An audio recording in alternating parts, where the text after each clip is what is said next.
The skies above Earth erupted in a dazzling display of celestial fireworks.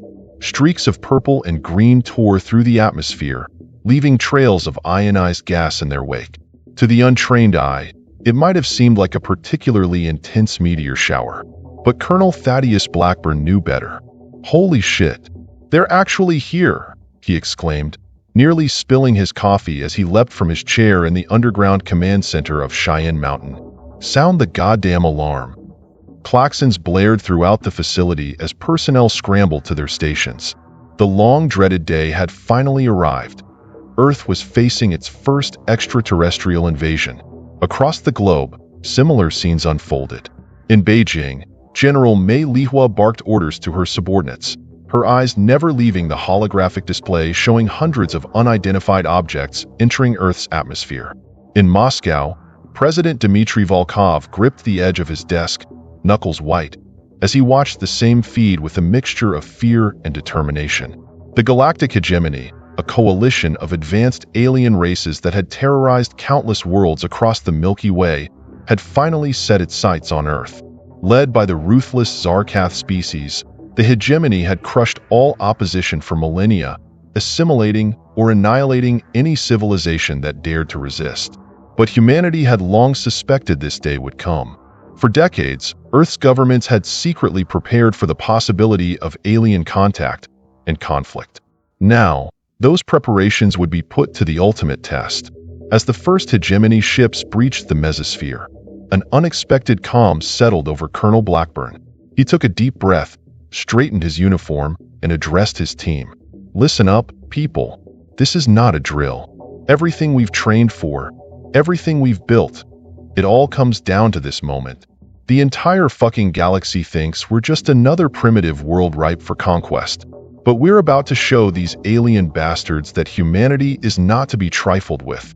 A chorus of determined hurrahs echoed through the command center. Thousands of miles above, aboard the hegemony flagship Void Reaper, Supreme Commander Zyxthar of the Zarkath observed the blue-green planet with cold amusement.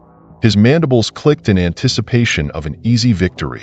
"Pitiful creatures," he chittered to his second-in-command, Nexala. "Another world of savages to add to our glorious empire. Prepare the subjugation protocols."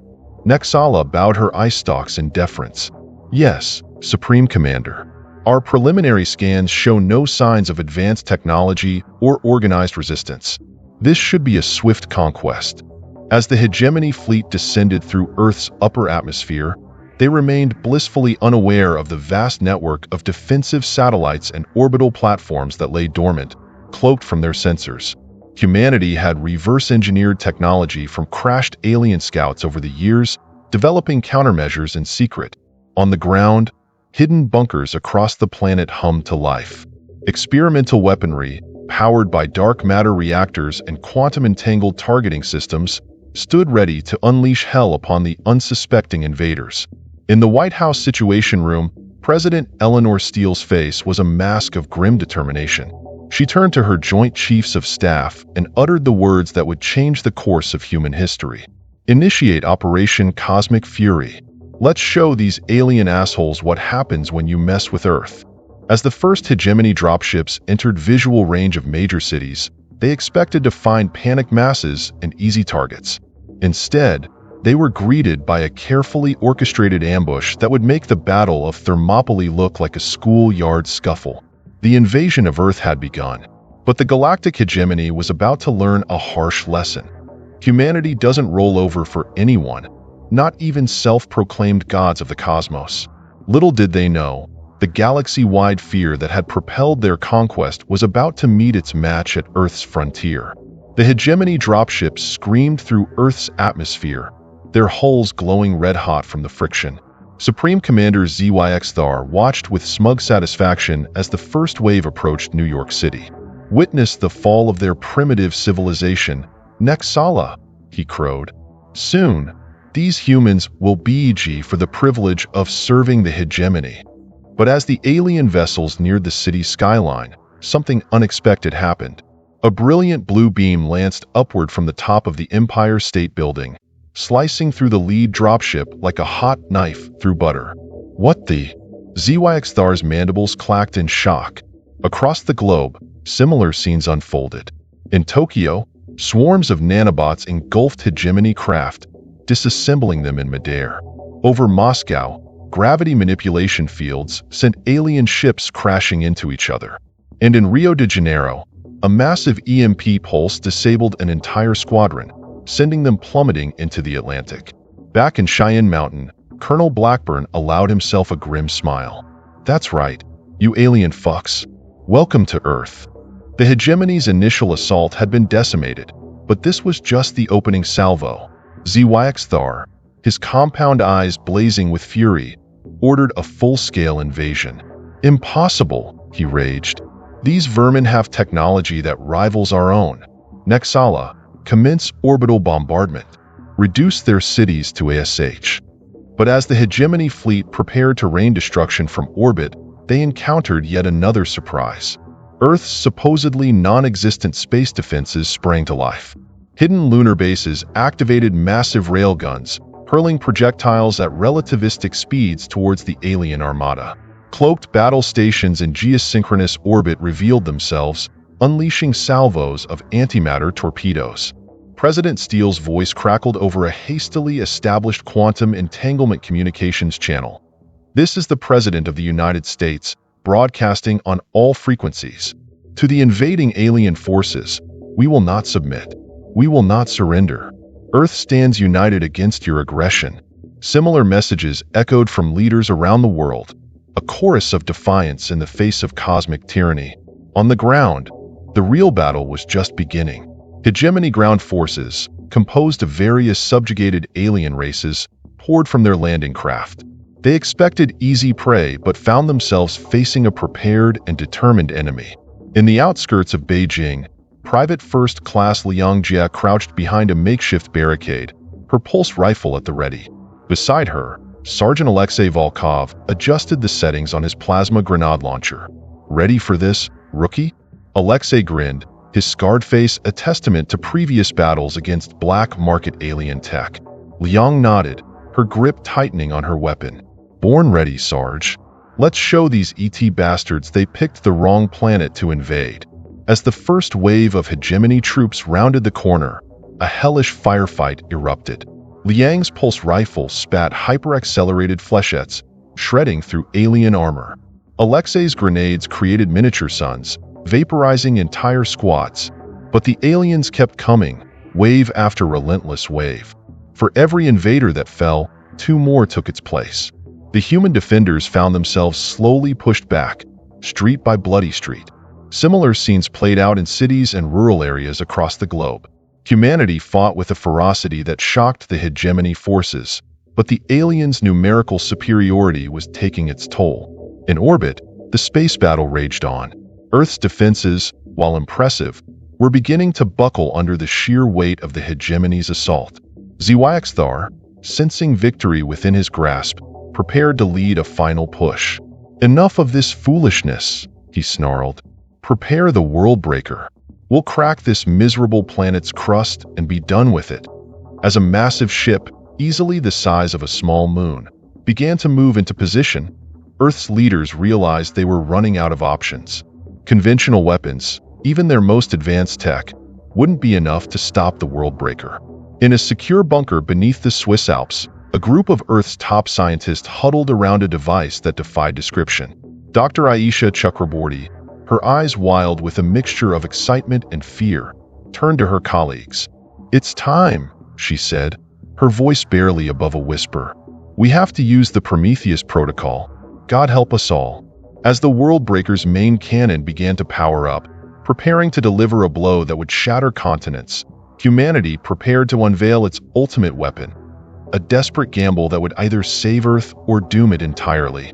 The fate of not just humanity, but the entire galaxy, hung in the balance.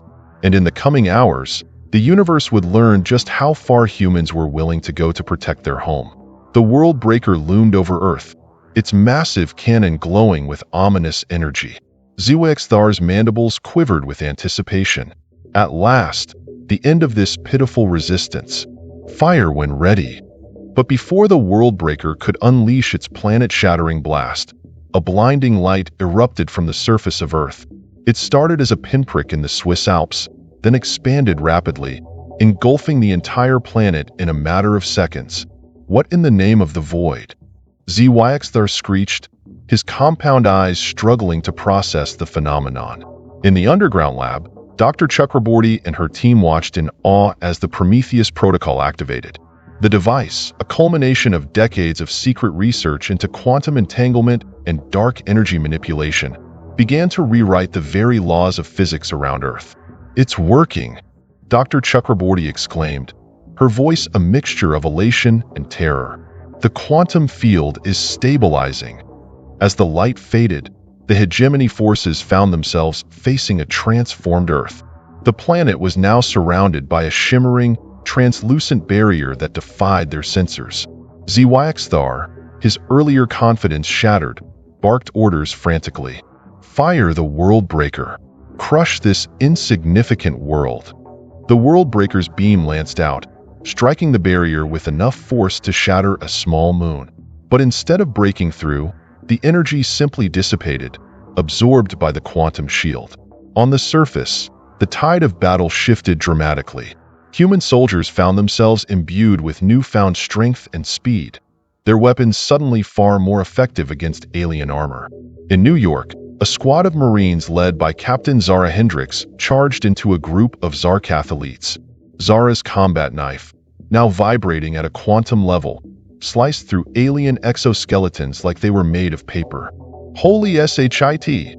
she yelled, decapitating 2 Zarkath with a single swing. "Whatever the eggheads did, it's working. Push them back, Marines." Similar scenes unfolded across the globe. In Moscow, tanks that had been on the verge of being overrun suddenly found their railguns punching through alien shields with ease. In Tokyo, mech suits that had been prototype novelties mere hours ago now bounded through the streets, swatting hegemony dropships from the sky. But the real game changer was happening in orbit. Earth's space forces, their ships and weapons now supercharged by the Prometheus field, launched a devastating counterattack against the hegemony fleet. Admiral Kira Yoshida, commanding Earth's hastily assembled space navy from the bridge of the EDS Defiant, allowed herself a fierce grin. "All ships, this is Admiral Yoshida. The gloves are OFF. Show these alien bastards what humanity is really capable of." The Defiant led the charge, its main gun firing projectiles accelerated to near light speed. Each shot tore through multiple hegemony vessels, leaving nothing but expanding clouds of debris in their wake. Aboard the Void Reaper, Zyxthar watched in horror as his mighty armada was systematically dismantled. Ships that had conquered countless worlds were being swatted aside like insects. This is impossible," he chittered, panic rising in his voice. "These primitives were barely spacefaring. How could they?" His words were cut short as the Defiant's main gun struck the Void Reaper, cleaving the massive ship in two. Zyxthar's last moments were filled with the realization that he had gravely underestimated his enemy. As the battle in space turned into a rout, the hegemony forces on the ground found themselves in an equally desperate situation. Cut off from orbital support and facing supercharged human defenders, alien troops began to surrender en masse. In Beijing, Private Liang Jie stood over a group of kneeling Zarkath soldiers, their weapons discarded. "Not so tough now, are you?" she taunted, her rifle humming with excess energy. Sergeant Volkov approached, shaking his head in amazement. "If you had told me this morning that we'd be accepting the surrender of an alien invasion force, I'd have said you were crazy. But here we are." As news of Earth's improbable victory spread across the planet, celebrations erupted in every city, town, and village. Humanity had not only survived its first interstellar war, it had emerged victorious against all odds. In the White House, President Steele addressed a jubilant nation and a stunned world. "Today, we have proven that humanity will not go quietly into the night. We will not vanish without a fight. We're sending a message to the stars. Earth is not your playground, and humans are not your pawns." But even as humanity reveled in its triumph, questions loomed. What were the long-term effects of the Prometheus protocol? How would this victory reshape Earth's place in the galactic community? And perhaps most pressingly, what would happen when news of the hegemony's defeat reached the far corners of the galaxy? As the dust settled on humanity's greatest battle, one thing was clear. The age of Earth's isolation was over. Whether the galaxy was ready or not, humanity was about to make its presence known among the stars. And the universe would never be the same. The glow of victory still lingered in Earth's atmosphere, but in the war rooms and command centers across the planet, a grim reality was setting in. The hegemony, while bloodied, was far from defeated. Admiral Yoshida's holographic image flickered as she addressed the Emergency Council of Earth leaders. Make no mistake, the hegemony will be back. And next time, they'll come with everything they've got. President Steele's face was a mask of determination. Then we need to strike first. Hit them before they can regroup. General Mei Lihua of China nodded in agreement. War Tongyi, we must take the fight to them. Dr. Chakraborty cleared her throat, drawing all eyes to her. There's something you need to know about the Prometheus Protocol. It didn't just enhance our technology. It changed us. A murmur rippled through the assembly as Dr. Chakraborty explained. The quantum field had altered human physiology on a fundamental level. Enhanced strength, accelerated healing, and in some cases, manifestations of what could only be described as superhuman abilities. Holy shit, muttered Colonel Blackburn. We've become the stuff of their nightmares. President Steele leaned forward, her eyes glinting with a mixture of awe and determination. Then it's time we show the galaxy what humanity is truly capable of. Operation Cosmic Fury is now Operation Stellar Wrath. The plan was audacious, bordering on insane. Earth would launch a counteroffensive against key hegemony worlds, striking hard and fast to destabilize their power structure before they could mount another assault on Earth. As preparations began in earnest, a call went out for volunteers to join Earth's first interstellar assault force. The response was overwhelming. At a hastily constructed training facility in the Sahara, Captain Zara Hendricks stood before a sea of eager faces. Some were hardened veterans of the Earth invasion, others fresh recruits burning with the desire to take the fight to the enemy. Listen up, you beautiful bastards. Zara's voice boomed across the assembly. You've all seen what these alien fucks are capable of. But now they're going to see what we can do. Training was brutal and intense.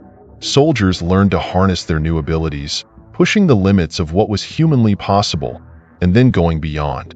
Private Liang Jie found she could now run at speeds that would make Olympic sprinters weep. Sergeant Volkov discovered he could bend metal with his bare hands. And Captain Hendricks? She could now generate force fields strong enough to deflect tank rounds. As the troops prepared, Earth's scientific community worked around the clock to reverse engineer captured hegemony tech. Dr. Chakraborty and her team made breakthrough after breakthrough, combining alien science with the reality warping effects of the Prometheus field. The result was a new generation of weaponry and spacecraft that made humanity's pre-invasion tech look like stone tools in comparison. Admiral Yoshida stood on the bridge of the newly christened EDS Nemesis, Earth's first true interstellar warship. A marvel of human ingenuity and alien tech, it was capable of faster-than-light travel and packed enough firepower to level a small continent. Beautiful, isn't she? Yoshida murmured to her XO, Commander Raj Patel. Patel nodded, his eyes wide with awe. She's a beast, Admiral. The hegemony won't know what hit them. As the day of the counterattack drew near, tension mounted across the globe. This would be humanity's first step onto the galactic stage as a true power, not just a victim or a target. In a broadcast watched by billions, President Steele addressed the world. Citizens of Earth, today we embark on a journey that will reshape the very stars. We go not as conquerors, but as defenders, not just of our world, but of all those who have suffered under the hegemony's tyranny. We will show the galaxy that humanity stands for something greater than mere survival. We stand for freedom. Cheers erupted in every city, town, and village across the planet.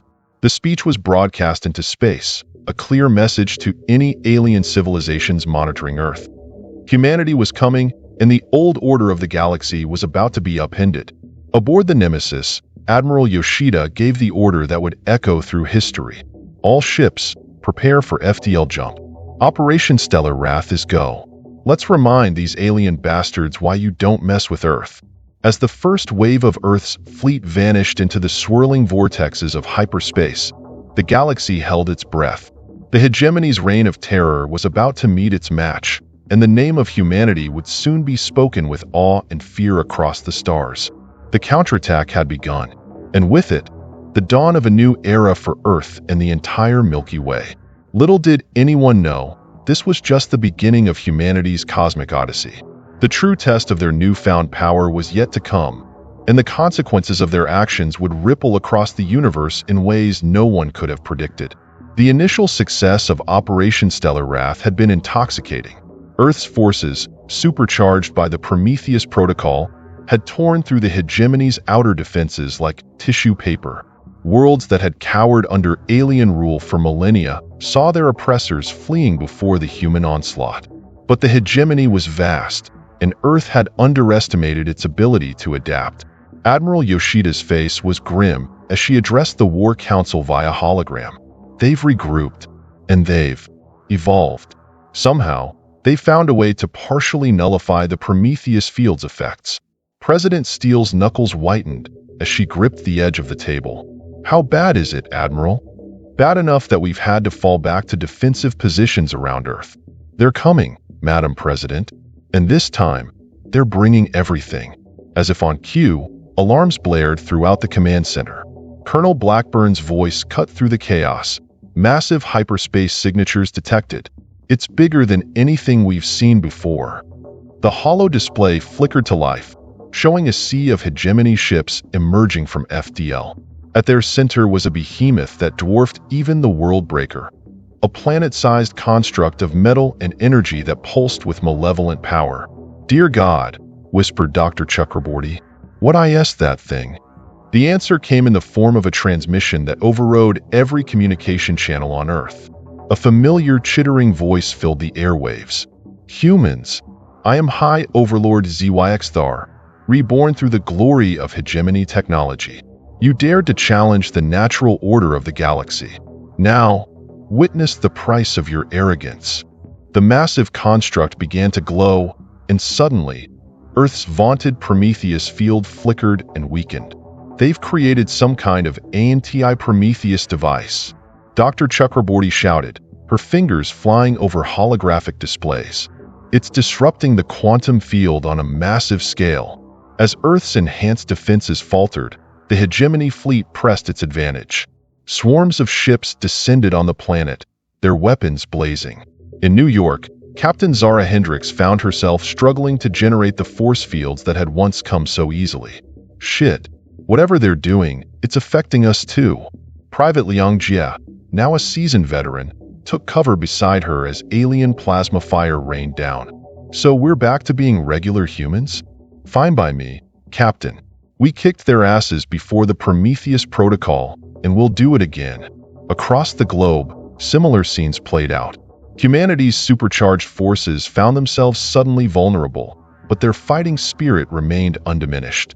In orbit, Admiral Yoshida's fleet engaged in a desperate battle to keep the hegemony armada at bay.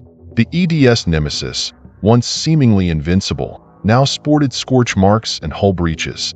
"All hands, brace for impact." Yoshida roared as another barrage rocked the ship. "We hold the line here, people. Earth is counting on us." On the ground, the situation was growing dire. Major cities were under siege, and hegemony ground forces were making steady progress. But for every block they took, they paid a heavy price in blood and bodies. In Moscow's Red Square, Sergeant Volkov led a ragtag group of civilians turned fighters in a brutal street battle. "For Earth," he bellowed, his voice hoarse from hours of combat. "Show these alien bastards what humans are made of." As the siege wore on, it became clear that this was a battle of attrition, one that humanity couldn't hope to win through conventional means. In the secure bunker beneath the Swiss Alps, Dr. Chakraborty and her team worked feverishly to counter the hegemony's anti-Prometheus technology. "We need more time," she shouted into a comm link. "If we can reverse engineer their disruptor, we might be able to turn it against them." President Steele's voice crackled over the channel, strained but resolute. "You'll have your time, Doctor. Earth will hold. We have to. As the hegemony's massive planet killer moved into position, preparing to deliver a death blow to Earth, humanity faced its darkest hour. The Prometheus Protocol, once their trump card, was now neutralized. Their fleets were in tatters, their cities burning. But in the face of overwhelming odds, something remarkable happened. Humans from all walks of life, all corners of the globe, united in a way they never had before. Former enemies fought side by side. Civilians risked their lives to support the military. A collective will to survive, to prevail, surged through the population. In the White House Situation Room, President Steele watched the holographic display of the battle with steely determination. "We've come too far to fail now," she murmured. "Humanity will survive this. We will find a way." As Earth burned and bled under the hegemony's onslaught, the fate of not just humanity, but of free will throughout the galaxy, hung in the balance. The next few hours would determine whether Earth would become a cautionary tale of hubris, or the birthplace of a legend that would echo across the cosmos for eons to come. The siege of Earth had reached its critical point, and the universe watched with bated breath to see if humanity could once again defy the impossible. The sky above Earth blazed with the fury of 1,000 suns as hegemony ships rained destruction upon the beleaguered planet. In the chaos of battle, a small, nondescript shuttle slipped past the alien blockade, carrying Earth's last, desperate hope. Aboard the shuttle, Dr. Chakraborty clutched a device no larger than a briefcase to her chest. Her eyes were wild with a mixture of fear and determination. "This has to work," she muttered, "for all our sakes." Beside her, Captain Zara Hendricks piloted the craft with preternatural skill, dodging debris and energy blasts. "No pressure, Doc," she quipped, her voice tense. "Just the fate of our entire species riding on that gizmo of yours." Their target, the massive hegemony construct that was nullifying Earth's Prometheus field. Their mission, to turn the alien weapon against its masters. As they approached the behemoth, alarms blared. "Shit," Zara cursed. "They've spotted us." Swarms of hegemony fighters converged on the shuttle. Zara's hands flew over the controls, the ship dancing between energy beams and missiles. "I can't shake them all." Suddenly, a familiar voice crackled over the comm. "Cavalry's here, Captain." It was Admiral Yoshida. The battered but unbroken EDS Nemesis swooped in, its remaining weapons blazing. "Get that device planted, Hendricks," Yoshida ordered. "We'll keep them off your back." As the Nemesis engaged the hegemony forces, Zara maneuvered the shuttle towards a docking port on the massive construct. With a bone-jarring thud, they made contact. "We're in," Zara shouted. "Let's move." Dr. Chakraborty and Zara raced through the alien corridors, fighting off Zarkath guards with a combination of Earth weapons and sheer desperation. They finally reached the core of the construct, a pulsating chamber of otherworldly energy. "This is it," Dr. Chakraborty breathed, her fingers flying over her device. "Cover me." As Zara held off waves of alien soldiers, Chakraborty worked feverishly to interface her creation with the hegemony tech. Sweat beaded on her brow as she muttered complex equations under her breath. Suddenly, the chamber erupted in blinding light. The construct's energy signature shifted, and a wave of quantum distortion rippled outward. Back on Earth, the effect was immediate and dramatic. The weakened Prometheus field surged back to life, stronger than ever. Humans who had been struggling to access their enhanced abilities found themselves supercharged beyond their wildest dreams. In New York, Private Liang Jia leapt impossible distances, her fists leaving craters in hegemony tanks. "Oh hell yes," she whooped. "Round 2, alien assholes."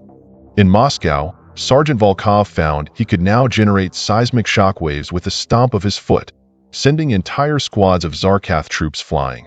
"For Earth!" he roared, his voice carrying across the battlefield.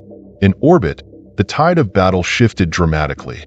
Earth ships, their systems suddenly operating beyond theoretical limits, tore through the hegemony fleet like it was made of paper. Admiral Yoshida, her eyes gleaming with fierce joy, barked orders. "All ships, press the advantage. Show these bastards what humanity can really do." Aboard the hegemony command ship, High Overlord Zyxthar chittered in panic. Impossible. How could they? His words were cut short as the ship buckled under the Nemesis's renewed assault. As the hegemony forces crumbled, a new transmission overrode their command frequencies. It was President Steele, her voice ringing with authority. Attention, hegemony forces. Your invasion has failed. Your superweapon is OURS. You have one chance to surrender unconditionally or face total annihilation. For a moment, the battlefield fell silent. Then, one by one, hegemony ships began powering down their weapons. The ground forces, cut off and outmatched, threw down their arms. In the construct's control chamber, Dr. Chakraborty slumped against a console, exhausted but triumphant. "We did it," she whispered. "We actually did it." Zara helped her to her feet, grinning despite her injuries. "Hell of a day at the office, Doc?" As news of the victory spread, celebrations erupted across Earth. Humans embraced in the streets, laughing and crying in equal measure. The planet had faced its greatest threat and emerged not just victorious, but transformed. In the White House Situation Room, President Steele addressed the War Council, her face etched with the weight of what they'd accomplished and what lay ahead. "Today, we've secured our place among the stars. But this is just the beginning. The galaxy now knows what humanity is capable of. Some will fear us.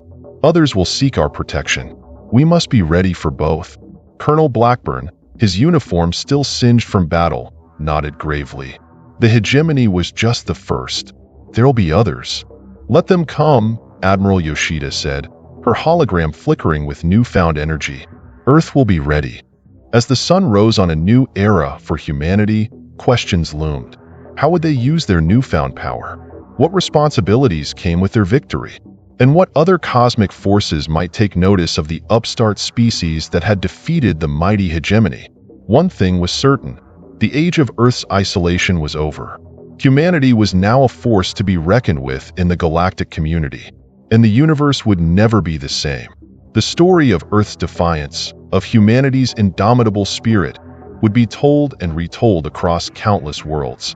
It would inspire hope in the oppressed, strike fear in tyrants, and forever change the balance of power in the cosmos. For better or worse, humanity had taken its place among the stars, and they were here to stay. The dust of battle had barely settled when the true magnitude of Earth's victory began to ripple across the galaxy. News spread faster than light itself, carried by quantum-entangled communications and fleeing hegemony ships. On countless worlds, oppressed species looked to the skies with newfound hope. Earth, once an insignificant backwater, had become a beacon of defiance against tyranny. In the newly established Terran embassy on Zarkath Prime, Ambassador Raj Patel stood before a sea of alien dignitaries. His voice, translated into a dozen languages, rang out clear and strong. "Earth extends a hand of friendship to all peaceful species. But let it be known, we will not tolerate oppression. We will not stand idly by while the strong prey on the weak. The age of the hegemony is over. A new era of galactic cooperation begins today." The chamber erupted in a cacophony of cheers, roars, and other alien vocalizations of approval. But not everyone was celebrating Earth's rise. Deep in the uncharted regions of the Andromeda Galaxy, ancient powers stirred.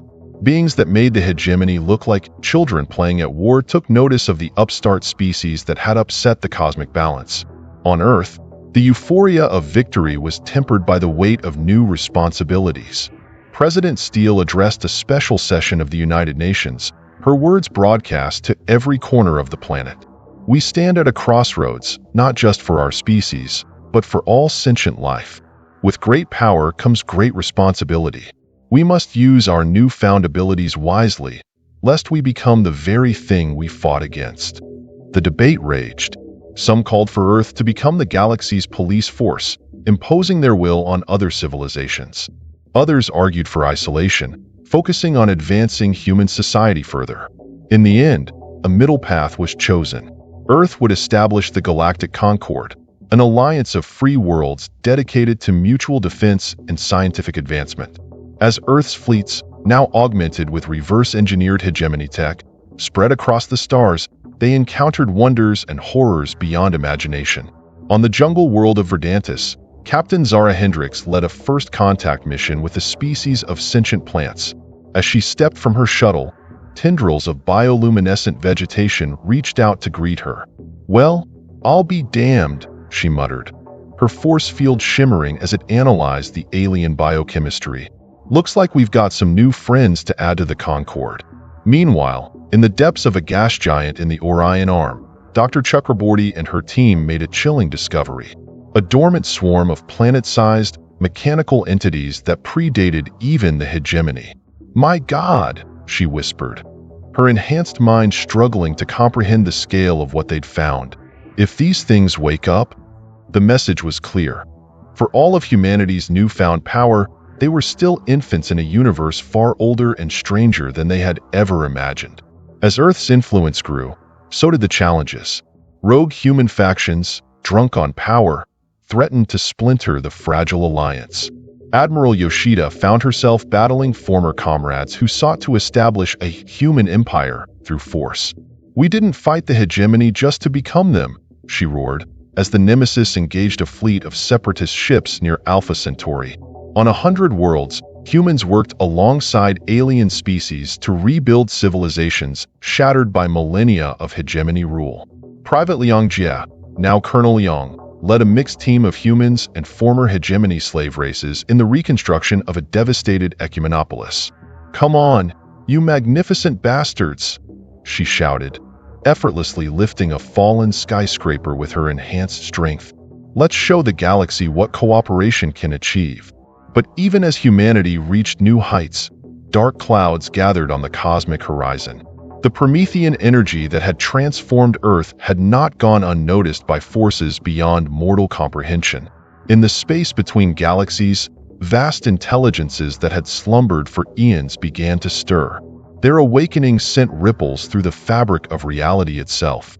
On Earth, sensitives and psychics screamed in unison as visions of cosmic horror flooded their minds. Dr. Chakraborty's quantum sensors detected disturbances that defied the laws of physics as they knew them. President Steele, her face lined with the weight of cosmic responsibility, convened an emergency meeting of the Galactic Concord. "We face a threat greater than anything we've encountered," she said, her voice grave.